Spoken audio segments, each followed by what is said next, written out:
Sure, sure. My name is Heather Broeder, and I'm almost years old, so I'm a grown up. And I've been married 22 years. I've got 2 children. My son is starting high school. My daughter is starting 7th grade.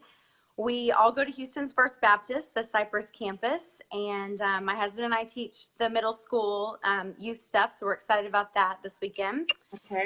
And I work at Refined Technologies, and I serve in communications and missions, and that has brought me into a close relationship with World Vision, because the organization that I work for is deeply committed to making an eternal impact.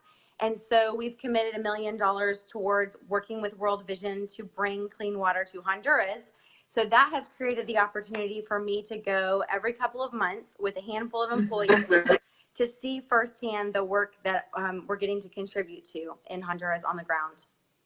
There's actually a lot of reasons. I have really been impressed with World Vision, working so closely with them for the last couple of years. But I'll give you 3 or 4 kind of key reasons. The first one is the leadership in World Vision.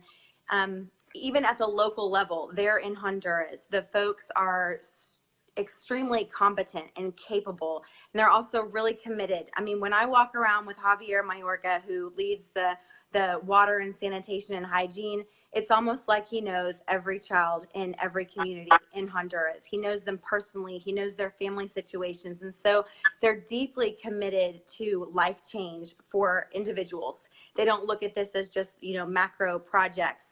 And then I would say also World Vision is incredible because they've really got this holistic approach. Instead of trying to put Band-Aids on symptoms, they're really thinking strategically about, first we need to bring clean water, and then we can address health and education issues, and then we can go to economic empowerment, and then we can look at all of these different issues, and all the while integrated into that is discipleship and care in Jesus' name.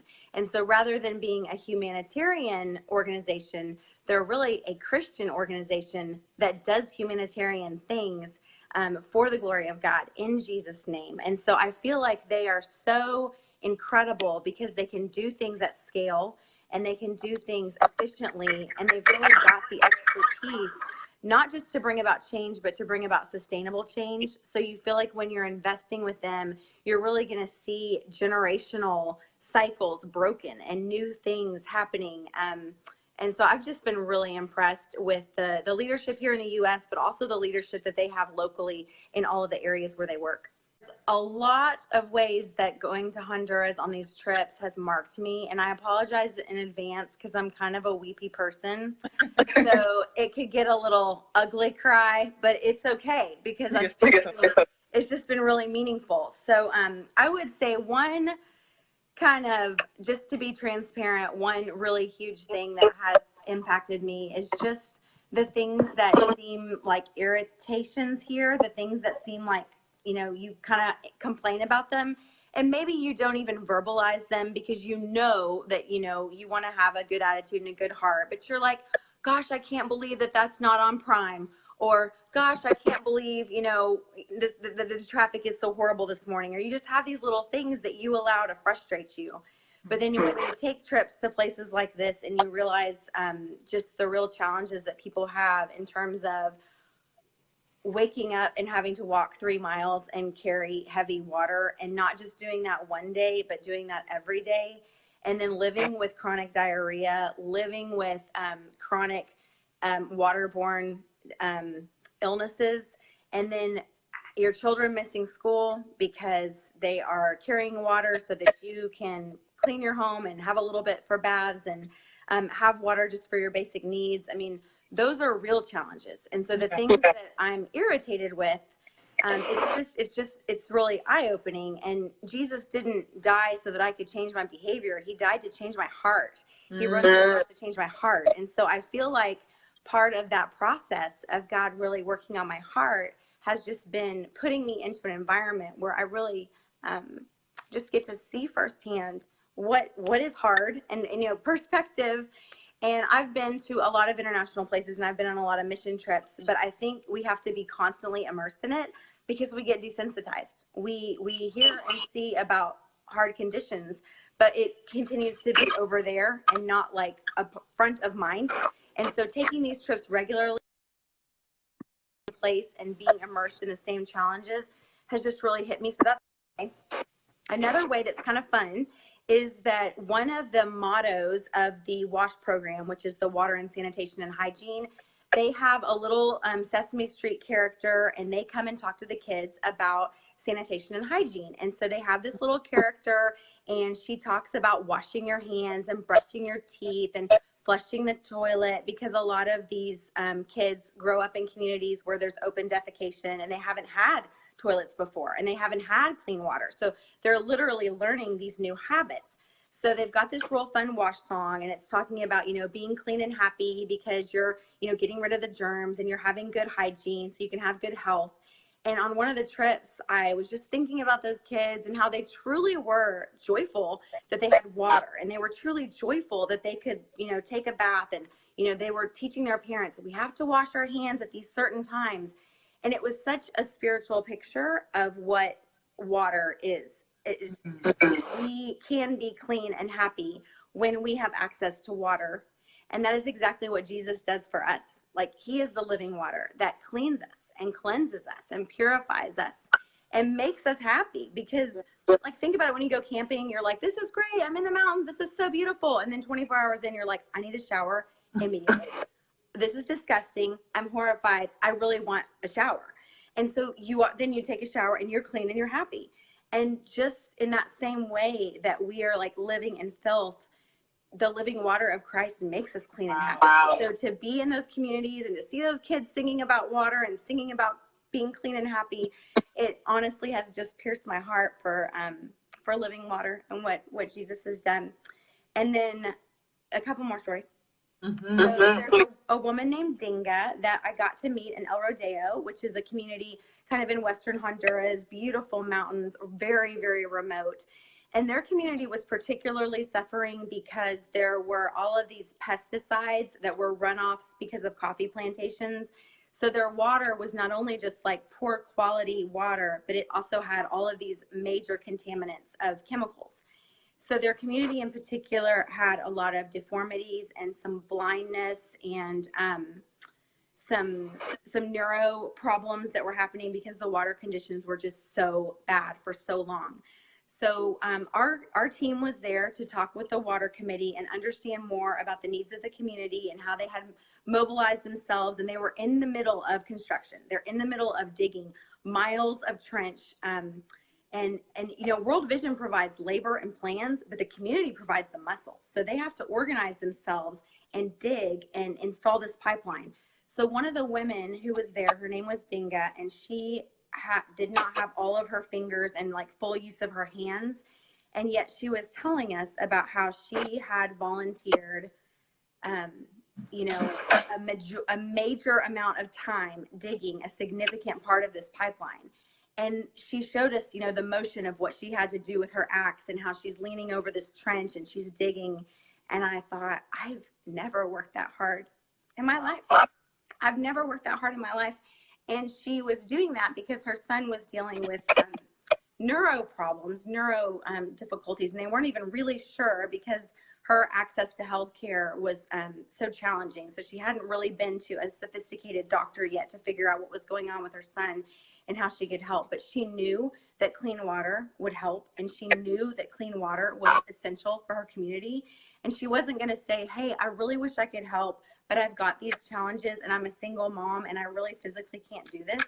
She was like, look, I'm on this water committee. I'm a leader. I'm getting that axe and I'm after this. Like, I'm in this with you guys.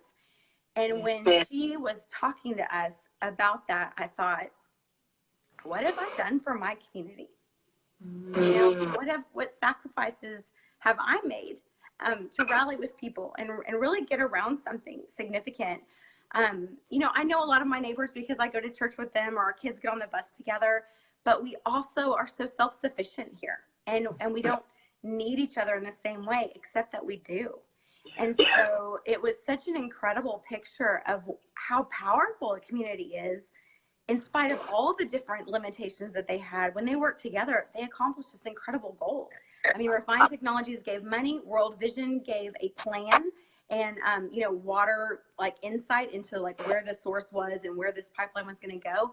But this community came together and put materials in place and erected a water tank and commissioned a water facility. And now they're managing the water system, and it's a sustainable change, and it's affecting all of their kids and their future. And so Dinga just really, really inspired me. And I don't know, you got time for one more? I got one more. Yes.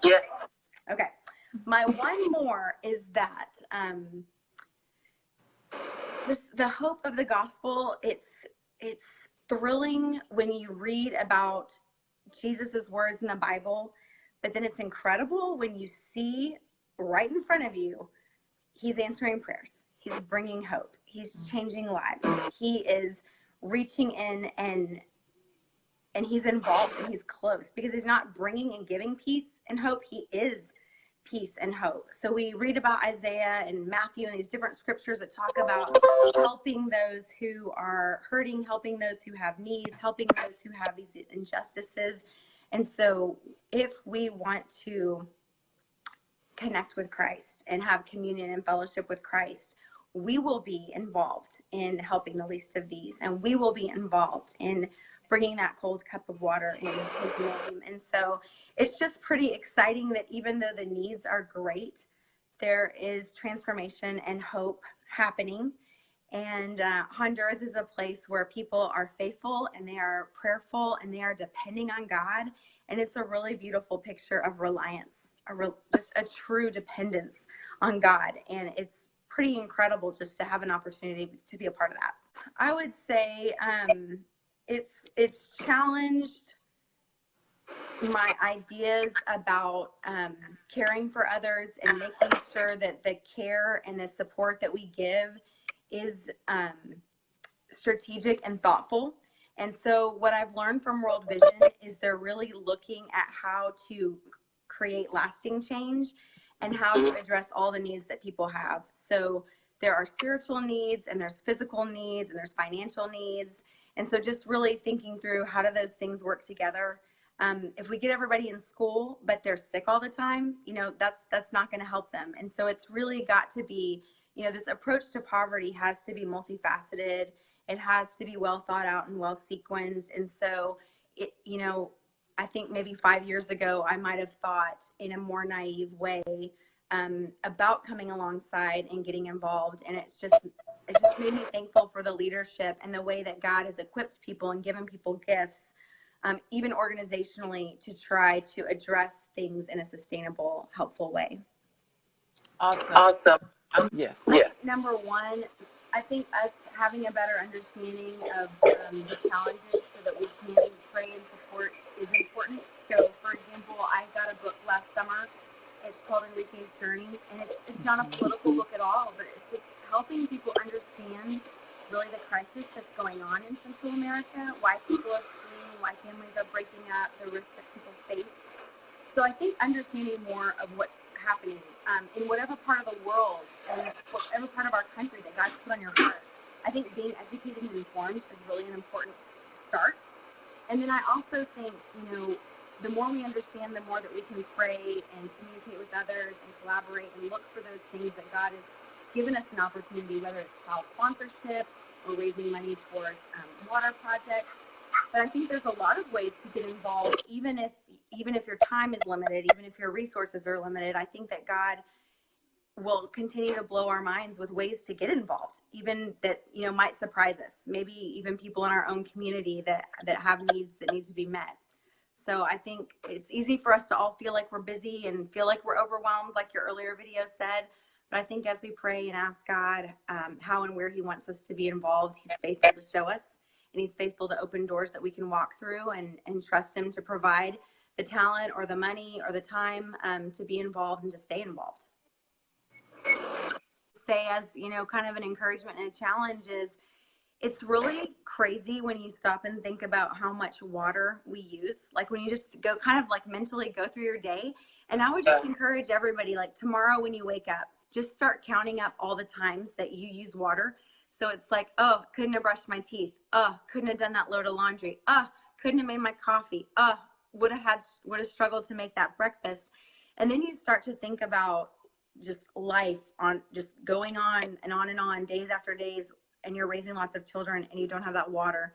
And then think about how much time it would take you to gather that water and what it would take you away from. It would take you away from enjoying your children. It would take you away from time with God. It would take you away from the opportunity to work and use your gifts and your talents. And so it's really interesting when we just start to recognize how many times we turn that faucet on and what a gift, a precious, precious gift it is. Suddenly you realize you want that for everyone. You want that for every family. And you recognize that's a problem we can solve. That's an actual problem that we can come up with money and plans and muscle, and we can bring clean water to people. And so you want to get involved with that because it's insight and it's something that we all can be a part of. So I worked for over 20 years at an engineering company and I loved it. It was amazing. I had just a great experience there. And my boss came to me one day and said, hey, I'm leaving. I'm going to go work with this guy that I met when I was getting my MBA like 10 years ago. He's really awesome. He loves Jesus. And I was like, why are you ruining my life? Like, how could you do this to me? Like, that's literally what I thought. And he left and we stayed in touch. And I just kept hearing about this company, how they love the Lord, how they wanted their work to honor God, how they were really unashamed in their faith and their Christian principles. And I thought, sure, I know a lot of companies are like that. But then he kept telling me more and more about how they had a chaplain and they would open up their meetings in prayer and that they had devotionals. And I'm like, what? So I finally felt that God was releasing me to just investigate this and interview and check it out. And so really it was through relationships and God's guidance that they ended up creating a position because they were wanting to put more energy into missions and making an eternal pact internally and externally. So a lot of things were already happening at this company in terms of partnership with World Vision and child sponsorships and partnerships with local missional organizations and ways that they were taking care of their team. But I think they recognized with their growth that they really had an opportunity to put a dedicated resource on it. And so isn't God amazing that he would give me the experiences that I had and then the relationships and bring about this opportunity? Because I really, to be honest with you, I went to Baylor to be a nurse. I came out with my engineering degree. I thought maybe God was doing something funny and I was like going to go, need my engineering degree to like be a missionary in a country that I couldn't get into. And so then 20 years later to see God's hand in bringing together passions and skills and experiences and relationships for a job I never could have even described, as a college student, I couldn't have even described this job.